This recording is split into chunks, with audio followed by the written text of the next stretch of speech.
Hello, everyone. We're just going to wait a few moments while attendees are entering the session, and then we will begin.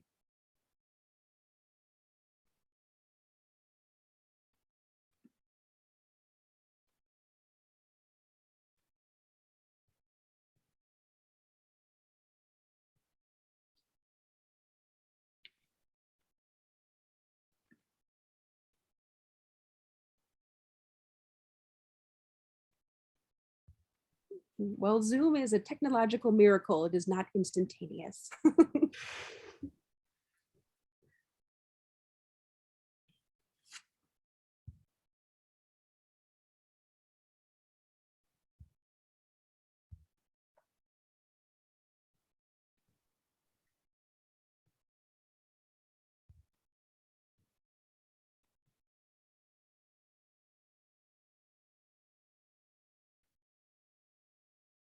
All right. I think people are still going to trickle in.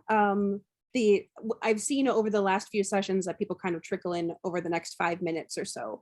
But I would like to welcome everyone to the 13th Annual CUNY Accessibility Conference. Thank you for joining us this afternoon for the presentation, Thinking Beyond Compliance, using Duoethnography to reconceptualize the role of disability in higher education. My name is Claire Wilson, and I will be moderating this session along with Kevin Korber. A few brief announcements before we begin. This presentation is being recorded. The presentation will operate in a webinar format, so live transcription is available. You can enable those at the bottom of your screen by selecting live transcription, which is next to raise hand. Our ASL interpreters will be spotlighted for those for all to see, but please pin them to your screen so that you can have an uninterrupted view of them. The presenter will take questions throughout, but we will also have a bit of a Q&A at the end if there's anything that hasn't been covered. Questions for the presenter can be entered into the chat. If you require a video to sign your question or audio to voice your question, please make your request in the chat so that we can update your access to the microphone and or camera accordingly. If you would like to share relevant resources or links with others, please enter that information in the chat so a moderator may share with all attendees. And lastly, if you are experiencing any technical issues, please let us know in the chat so that our tech support team can do their best to assist you. With those items out of the way, it is my pleasure to introduce Carly Ball. Carly Ball is a PhD student at the George Washington University. She will be sharing with us today, Thinking Beyond Compliance, using Duoethnography to reconceptualize the role of disability in higher education. Thank you, Carly. Thank you all so much for being here. And just a couple notes, I do have a cold, so if it's difficult to hear me, or for the interpreters to hear me, please speak up and prompt me to enunciate more. And then secondly, you may notice that my co-presenter, Rachel Traxler, is not with us today. She's feeling under the weather, but sends her best. Sorry, my dog is also with us today. So with that, we will try to end the session around 10 minutes early, if that's okay with everyone. But without that, let's get started. I'm glad that some other folks are dog fans. She likes to help me present.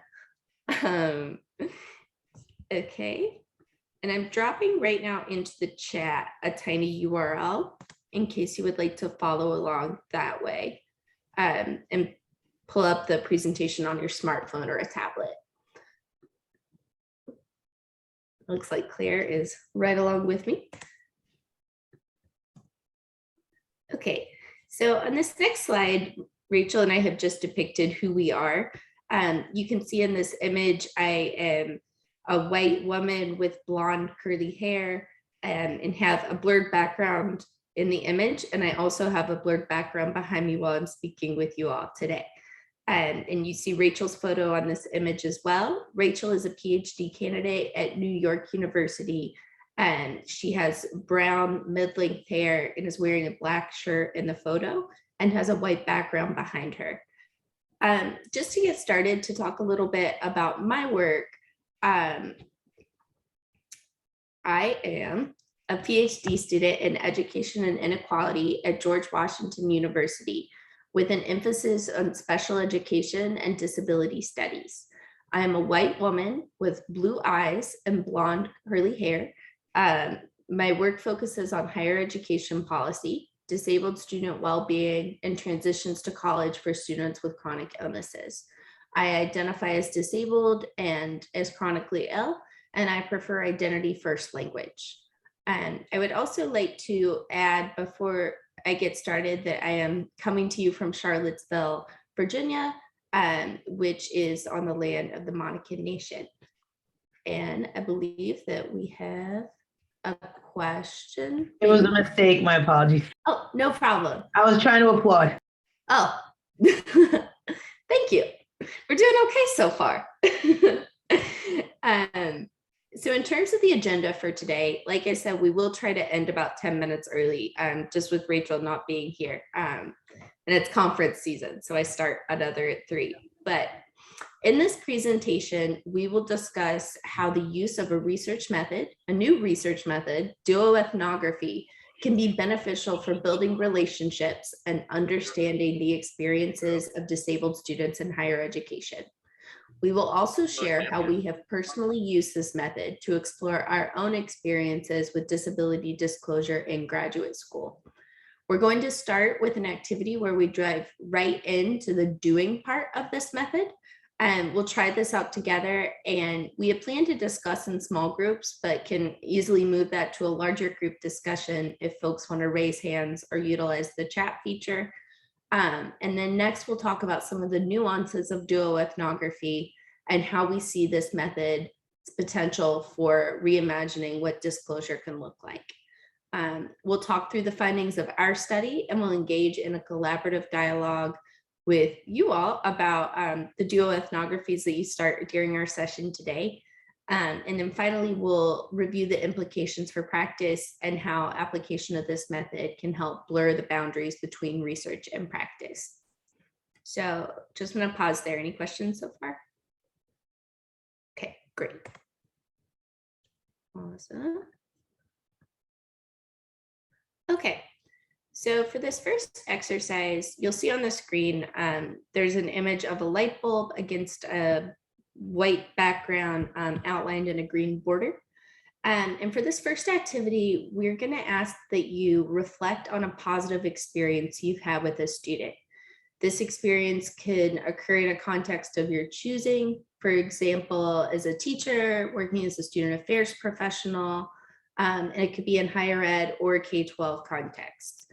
So we're going to ask if you take 10 minutes to jot down your reflection in the form of your choosing. It can be in a bulleted list, paragraph format, a drawing or illustration.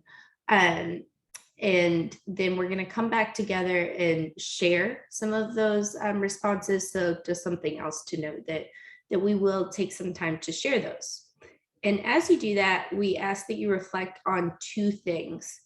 One, what you did and what happened in this experience with the student. And then 2, why this particular experience felt positive.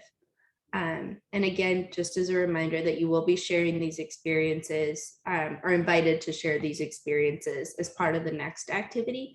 So we ask that you keep that in mind with regard to what you write. So with that, let's pause again for any questions, and then we'll leave about 10 minutes to start the activity.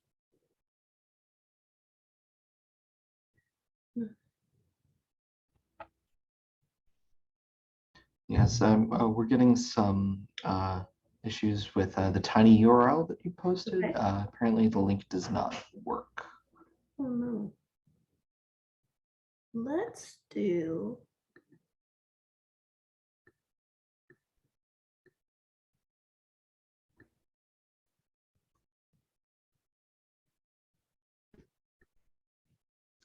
Let me share the link to the Google document. Maybe that will work better.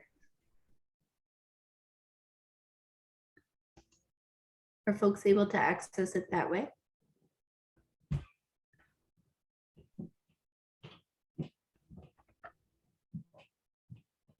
And it's coming up I believe for so, me. yes. Yeah.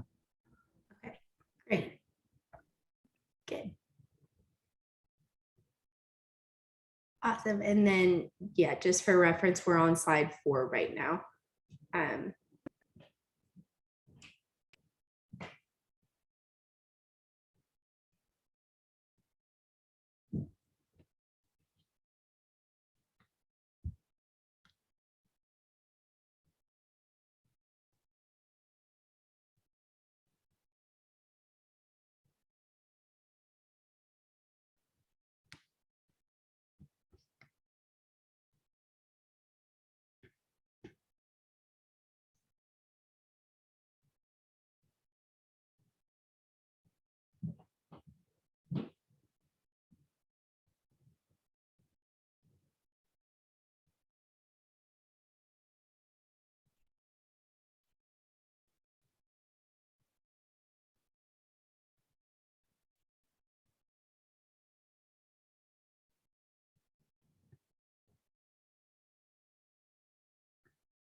And if folks want to let us know as you're wrapping up, that would be helpful too. We guessed about 10 minutes, but it may take more or less. So if you just want to let us know in the chat feature when you're done, that would be really helpful.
Yeah, Claire just mentioned in the chat, but we're gonna wrap up soon.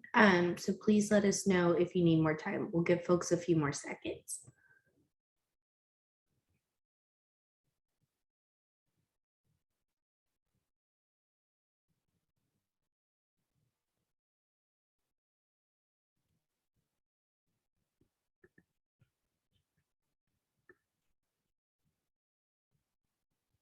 Okay, so I'm gonna go ahead and move on to the next slide. Feel free to finish up your thought as I'm doing this. And I received a question in the chat that said, are we just to enter our responses into the chat? No, you don't have to. We will invite folks who are comfortable doing that to here in just a second, but no need for that yet. So moving on to this slide, this is where we've created a diagram for my ethnography next to, that was my timer, next to the partners ethnography. And this is where, for those of you who were with us at the beginning of the session, we said that we would go into breakout rooms to pair you with a partner and to identify points of consensus or conflict within your ethnographies. But since we don't have the breakout room feature, we're gonna adapt that just a little bit, if that's okay with everyone. So we'll go ahead and move on to this next slide, which is just an example of how Rachel and I approached this activity. So the example in the slide shows Rachel's visual representation of her emerging ethnography about access conversations that she had with two students, one in the capacity of an academic counselor and the other as a professor. In the first picture, she recalls an experience she had with a nursing candidate who was frustrated with the scoring conventions of a paper in her intro to nursing class. The visuals she drew show symbols related to nursing school coming out of a megaphone. The acronym HIPAA is prominently displayed. In this example, Rachel listened to the student explain some challenges they experienced with a professor who took off for spelling, something her accommodation didn't cover. As someone with severe dyslexia, she felt such steep deductions were unfair, and she had spelled HIPAA with 2 P's rather than 2 A's. She was able to advocate for herself, and while her grade was not adjusted, she felt empowered having talked with her professor about it. In the second image, we see symbols associated with the Lunar New Year, including lanterns and ornaments. A quote from a student email is included and reads, "I want to wish you and your family a year full of vitality, bravery, and generosity." Rachel was able to integrate flexibility into a syllabus, allowing students to take off Lunar New Year without penalty. Students were grateful, refreshed, and motivated. Then for my example, it's shorter and I used a bullet list form. I chose to write down some notes from an experience I had with a student as a professor. And the 2 bullet point examples say, gave a student an extension on homework and offered support while she dealt with a medical issue. Then they turned in the homework and had one of the best papers. They earned an A. This was an example where showing compassion for a student was helpful for their success in the course. She emailed me once the course had ended and expressed gratitude for my flexibility. So these were just 2 examples of how our experiences around a similar issue, both thinking about being a professor, being in charge of the class, and how we in some ways perceive similarly. In both cases, the student would have experienced gratitude, but yet, as you can see from these 2 examples, they're also quite different in a number of ways. And so for a duoethnography, we would focus on those points of consensus and conflict, which is what we're going to ask you all to do right now. If you're comfortable putting some examples in the chat, or if you want to raise hands and speak out loud, if a couple people would like to volunteer and we could go through your examples, that would be great.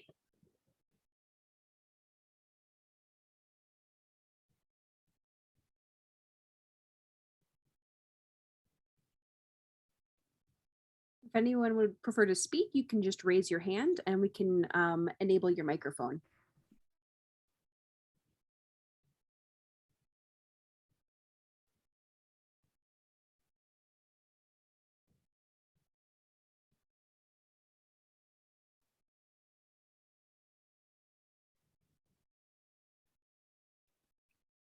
Well, I'm happy to volunteer and start something up. Perfect. So I had jotted down a few points. One is rather specific, and then also something kind of general.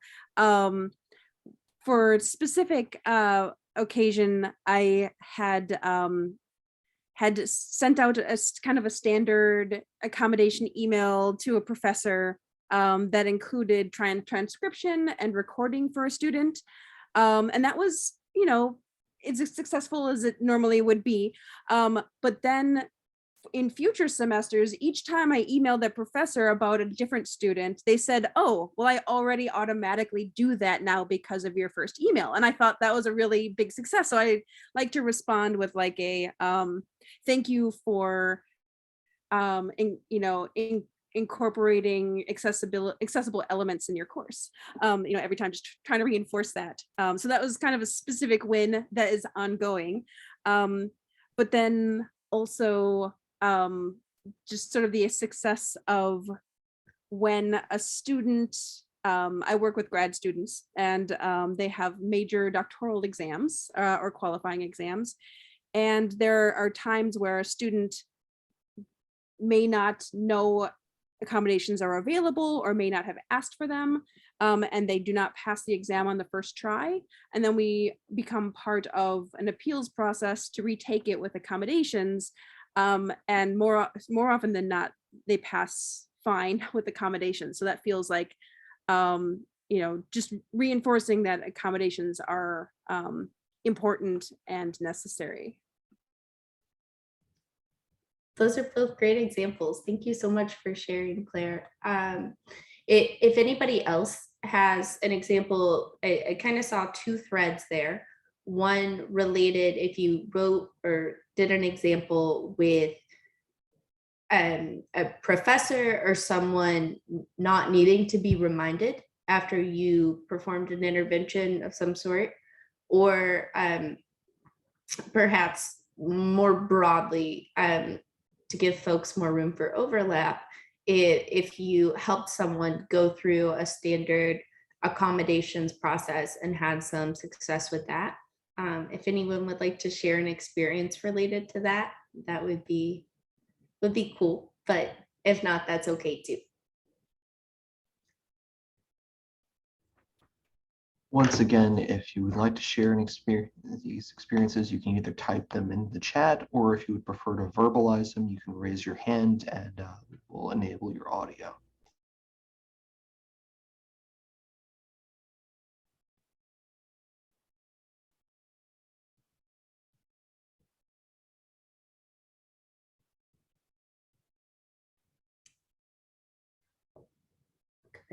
Second.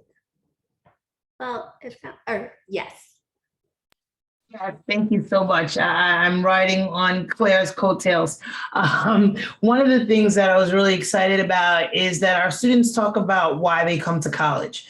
And obviously, they're looking for an opportunity to get an education and to find a job. So I was really excited that through student engagement, we've seen students successfully transition to employment to actually make a living wage. That's a huge priority, and know that the staff around this great university have been strategically acceptable. I mean, outstanding actually is a word, being able to help our students prepare for these employment roles. That's perfect. And congratulations, that's wonderful. So if we want to look at these two experiences, I think, and we'll get into the exact definition of duoethnography after this activity, but essentially when we're comparing these two stories that Claire and Charmaine just shared, we would want to look at it with a lens of points of consensus and conflict when conducting a duoethnography. So while Claire shared some great information about a professor being willing to extend accommodations after they weren't asked to anymore, we might instead to focus on this point of her second idea, which is doctoral students taking these exams, wanting to help them with their success. And then Charmaine's experience of wanting to help also with success, but we can also see how their experiences diverge because she's focusing on success in terms of employment outcomes and getting stable jobs. So while there's some overlap there that we can see in success, and Claire may have been interested in employment outcomes too, but they're different in terms of the level that they're speaking at, maybe doctoral versus undergrad students. And then in terms of what that conception of success means. So if we were to expand this into a full duoethnography, we would really hone in on those points of where are these different and what factors are kind of shaping these experiences to be different, even though we're approaching them in fairly similar roles. So thank you all for doing that activity with me. And now we'll get into the meat of our conversation. The term duoethnography refers to dialogue between two researchers, where researchers interrogate each other's assumptions surrounding a particular phenomenon. Duoethnographic research requires listening and questioning the self, whereas traditional or collaborative autoethnographies are focused on the artifacts, for example, written narratives, memos, and pictures. Duoethnography is focused on new meaning gleaned from the conversations surrounding the individual experiences. Researchers typically review each other's autoethnographic artifacts and come together to discuss where their experiences converge and diverge. This method usually has a social justice or transformative orientation and explores issues related to identity, for example, race, disability, or gender. It's a relatively new method with a lot to offer.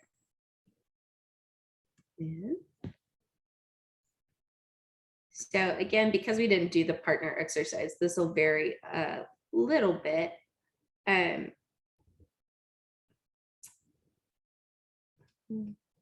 So again, like we just talked about with these two examples that Charmaine and Claire gave us, where we saw where their experiences diverged and where they overlapped. Those phenomenon of interest that came up to them off the top of their heads were different. So if we were to extend this duoethnography, we might go further into exploring why they were different. There's been some reference to maybe they had slightly different roles, even though they were similar. Maybe their jobs were a little different in terms of the people who they work with, or what their role expectancies were, or the colleges or environments that they were in. And so all of those personal factors would go into the duoethnography as well. We're thinking about those artifacts in terms of the positionality that each researcher brings to the table, and using that as part of the comparison and contrast that we would offer. Good.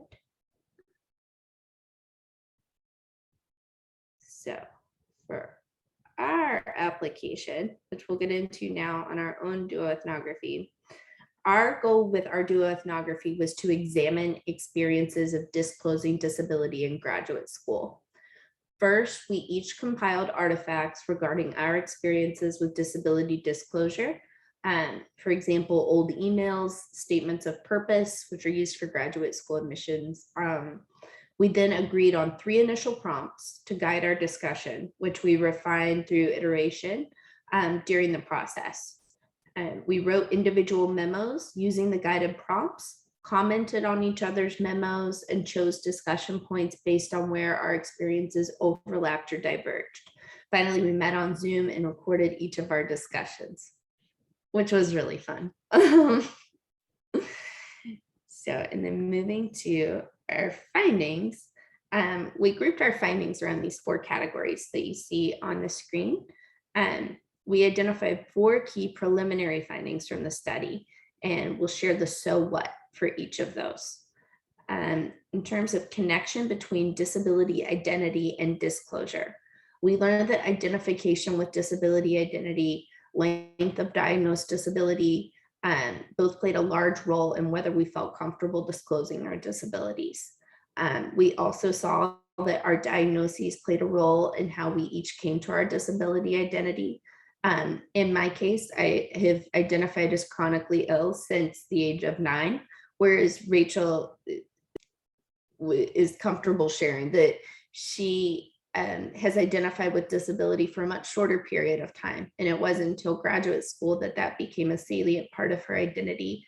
And so we saw those experiences reflected in how we came to disclosure. A second interesting point that we weren't expecting was leveraging medical expertise. So each of us recalled establishing medical expertise and using that expertise to our advantage. Both researchers were familiar with the technical jargon surrounding our disabilities. For example, the location and size of rods in the spine, precise locations of lesions on the brain. And while we recalled our technical expertise in relation to some authority, one researcher focused on it to get what she felt like she needed from medical professionals, which is me, while the other was more reluctant to claim authority. So through our discussion, we determined that that difference in how we leverage our medical expertise may stem from how we received our diagnoses. We both had negative experiences with medical professionals, but one of the researchers focused on recalling how I was right when a doctor wasn't, which led to 6 years of undiagnosed multiple sclerosis. The specificity of that incident made the experiences different and seemed to inform how we leveraged our expertise in unique ways. Themes around diagnosis-related trauma became highly evident as we explored this idea of expertise.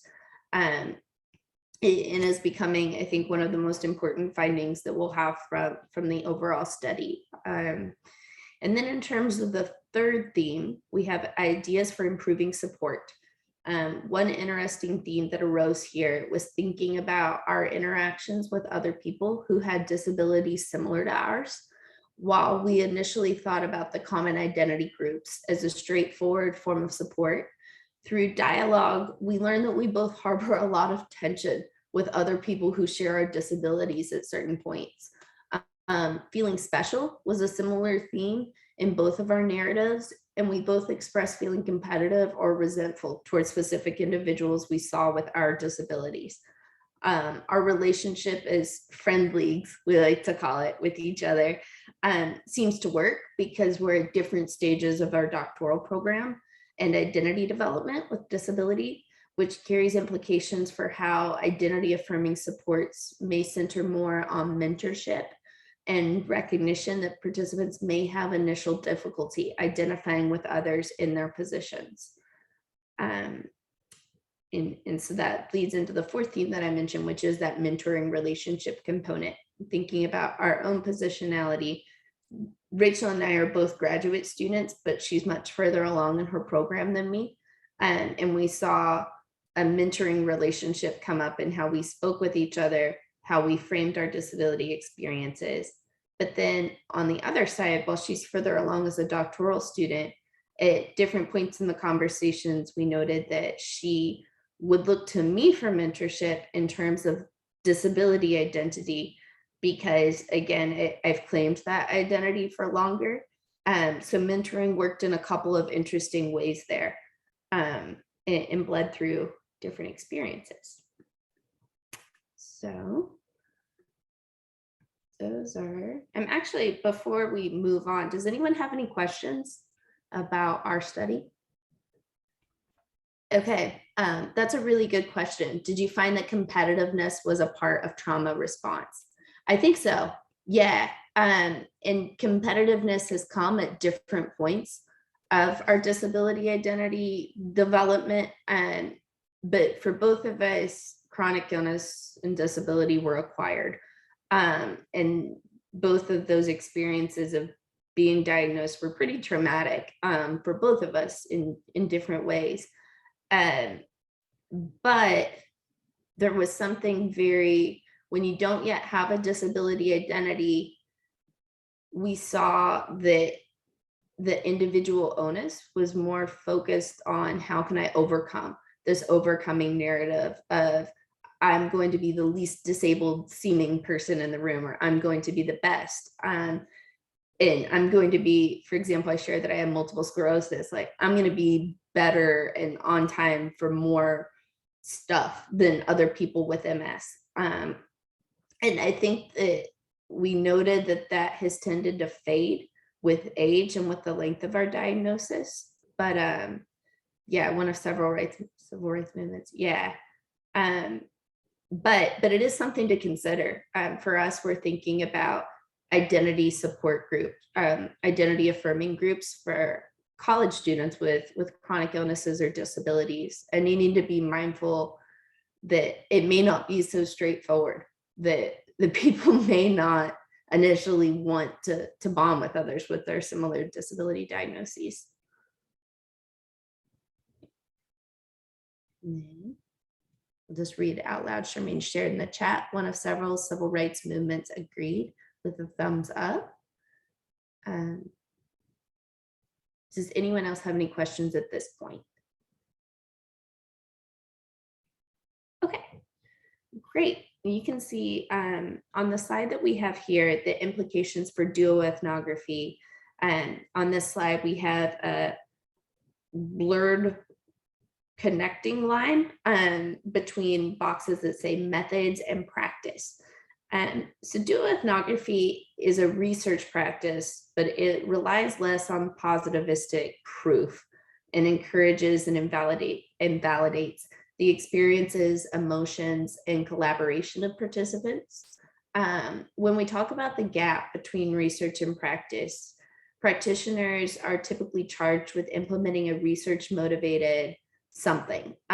We believe that the use of duoethnography can help flip the narrative. So the researchers have to do the listening, leaning, and application. They can help disrupt the researcher to practitioner hierarchy. Again, this exercise did require a lot of listening. And I think if you're planning to potentially conduct a duoethnographic study, it also requires a lot of trust and intimacy to share vulnerable experiences with someone else to get the most out of the exercise. And then methodologically speaking, we do feel like this method can facilitate understanding and relationship building between various stakeholders. And the method became popularized in 2012. We're seeing it really start to take off in higher education and disability studies context.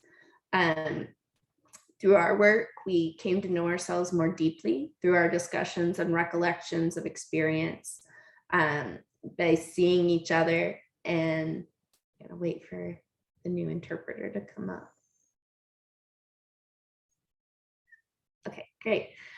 By seeing each other and affirming aspects of our experiences and empathetically understanding the areas of divergence. This method emphasizes disparate histories when a power dynamic is present. For example, a student to practitioner, director employee, those in positions of power must be mindful and relative. So again, just underscoring, Rachel and I, while there might be slight power dynamic differentials in terms of how long we've been grad students, we are both graduate students. And so we don't get the same types of power dynamics that, for example, a student and professor looking at the same phenomenon through a duoethnographic method might encounter. So just something to be mindful of if you're thinking about using this as a research exercise. And then as I thought through the so what of this method for practice, we realized how many of our specific support needs could have been addressed through universally provided supports. And for us, this method provided a way to understand our support needs while also thinking about how minor changes could lead to transformation for all disabled folks. So again, putting it back into conversation when we're seeing these really similar issues coming up for both of us, and knowing that that's not just me, that this was something that someone else had a similar experience with, and this is something worth advocating for in both research and practice to change. So our next slide is questions or curiosities. yes, student experience is very important.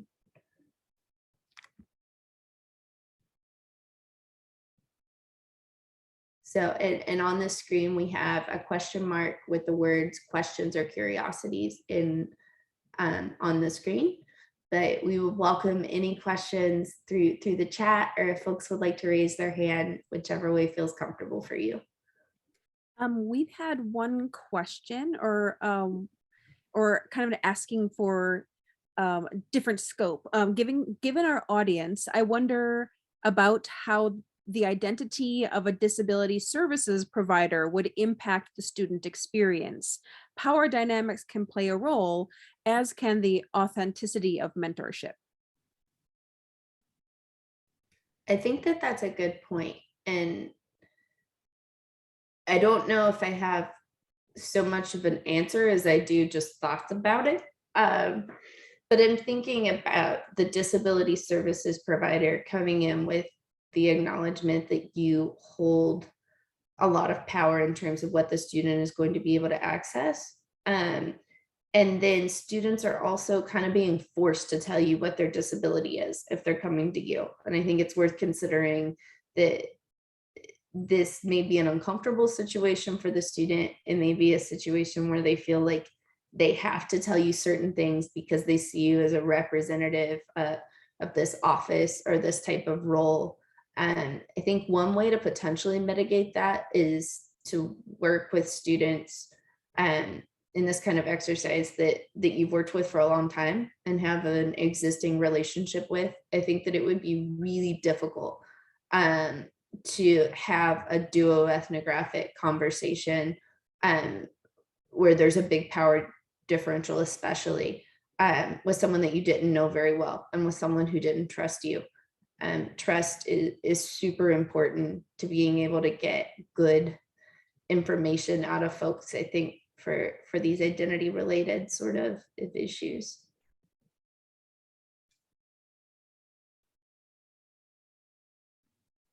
Thank you for that. Yeah. And I also think it's worth noting that, because our topic was on disclosure, that as a disability support services person or student affairs person or professor, what have you, that those things are really important, and that there's certainly a valid claim to want to talk about disability issues from that standpoint. But I also think that when we're thinking about especially disabilities that are less visible, that there's a power dynamic that shifts a little bit whenever the person in the position of power is forthcoming and is able and willing to disclose their own disability, which gets complicated, right? But when they can, I think it really helps students. And that was something that we both acknowledged a lot in our own stories and saw as a huge point of consensus, that we were willing to talk to people who made us feel like we were like them.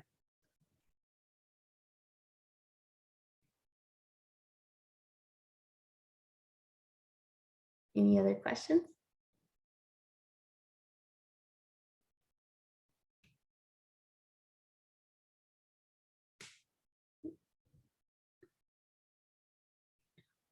Thank you so much.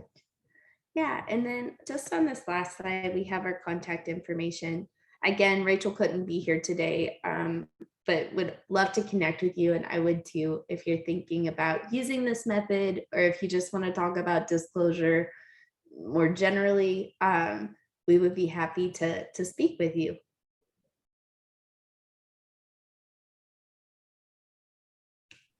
Go ahead. Hi, Carly, this is Claire again. I just wanted to give you also a little bit of context for today. The panel that preceded yours was a qualitative study of college students and their disability and support experiences within higher ed. So we thought this was kind of an interesting dialogue to have these two sessions together. Because we're getting, a researcher and faculty members' point of view, as well as a researcher and students' point of view. and we're seeing a lot of the same issues arise, but it's definitely good to be seeing these multiple points of perspective. Oh, that's awesome. It reminds me, I heard recently of talking to someone who was a senior faculty member, and how the power dynamic kind of continues up the ladder.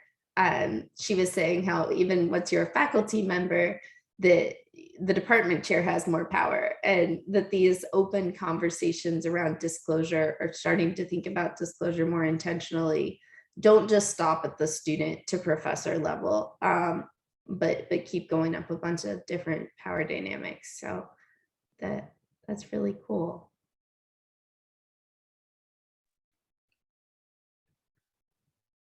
Before we wrap up, I would like to give everyone one more opportunity to, now that more people have talked about their experiences, if you have anything that you wanted to bring up, discuss some of your bullet points or sketches about your experiences. We still have a little bit of time. We could do another duoethnography if 2 more people wanted to chime in.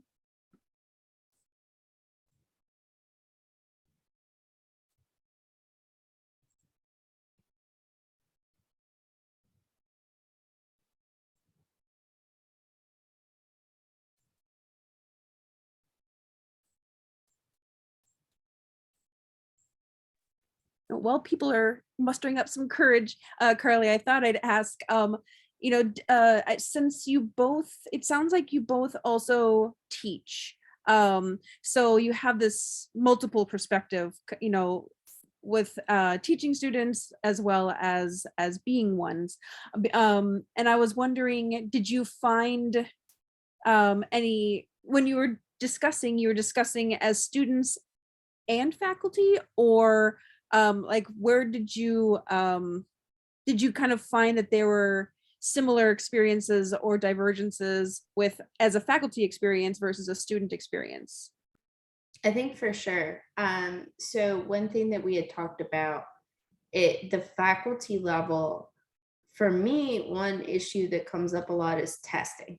And testing really frightens me. And like, well, I had an MS relapse with testing. It was really traumatic. So when putting that on the faculty end, and we call it academifying, on that end, it's almost like once we're removed from this situation, it's a lot easier to be logical about it, or to be more removed from it. Whereas I think when we were reflecting back on those student experiences, those emotions, even bringing them up now, were much more real, and tears would come to both of our eyes, I think, about when reflecting as a student and how difficult some of these issues were. So I do think that there's a big shift, but I'll also say that switching to the professor end, for example, I taught one class last year, and it was a big survey course, where folks with disabilities seldom disclosed, even though they could through the office at the institution I was working for. But the professor who had taught the course for a number of years shared with me that 11 students disclosed their disabilities through that conversation, and that through my being open and having conversations with the students. And it taught the professor that, oh, if I give different formats for people to be able to take these quizzes, they don't even need accommodations. And these things are kind of like, well, duh, but no one had talked about it. No one had disclosed, and he simply didn't know that people needed it. So again, I just think it's so important to underscore on that faculty, professor, anybody in a position of power, when you're honest about your own experiences and when you relate to people, you may find out that they have experiences that need to be shared. And I hope that answers your question. Yes, absolutely. Absolutely. And I think even if you can't relate directly, you can at least understand the power dynamic, that there's a power dynamic, and that this, and the stakes involved. And I think the intensity of the stakes for students is what makes the experience, can make the experience more traumatic. Yeah, no, I agree. It's terrifying as a student. And I think that there's certainly this glorification of professors and people who seem like they have it all together. And this sort of idea that if I disclose disability, that if I name myself in this way, then I am not like these people. I don't belong to this group or to this institution. And that again was a theme that Rachel and I saw a lot when completing this duoethnography, that people need to know that they're going to be supported by the people that they look up to so much oftentimes. And to your point, I think just being an open advocate and ally in different parts of the university too, not just your disability studies professors, but also your statistics professors and people in different departments, just really changing that culture, making students feel more comfortable. I'm reading some of the comments coming in the chat now. Power, privilege dynamic of the student advocate is a real experience that needs to be chronicled. I agree. That's an interesting comment about the student advocate, because looking back on my experience, I couldn't have been the student advocate. I wasn't in a position to do that at the time. And I am now, but I recognize that there's a lot of privilege involved with that too. And I think that if Rachel were here, that would be something that she agreed with as well. That so much of disclosure and being able to talk and be honest is influenced by what you feel you're able to do in the environment that you're in.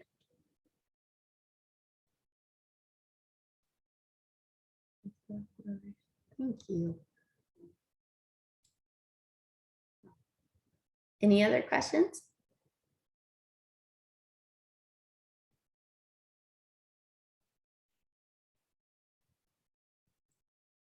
Thank you all so much for being here today too. I really appreciate it, and I'm excited that so many people are interested in this research method and in disclosure. And I really appreciate it.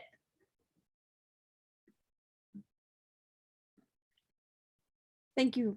Thank you very much, Carly. And I know there's a lot of comments in the chat just in support, and also, expressing that hearing other people, hearing your experiences is very important, and also eye-opening for professionals who may not always hear such a frank and honest perspective of a student, particularly a student who isn't in our office in a moment of crisis. It's someone who's actually been reflecting on their experience over the long term. So it's really good to hear that perspective. I'd like to thank everyone for coming to our session today. I want to make sure that Carly has a little bit of time to transition to her next obligation. We look forward to seeing you at the keynote with Dr. Chris Rosa tomorrow morning at 11 a.m. You can use the same link that you used to attend today's sessions. Please rejoin using that link, and we look forward to seeing you all soon. Take care, everybody.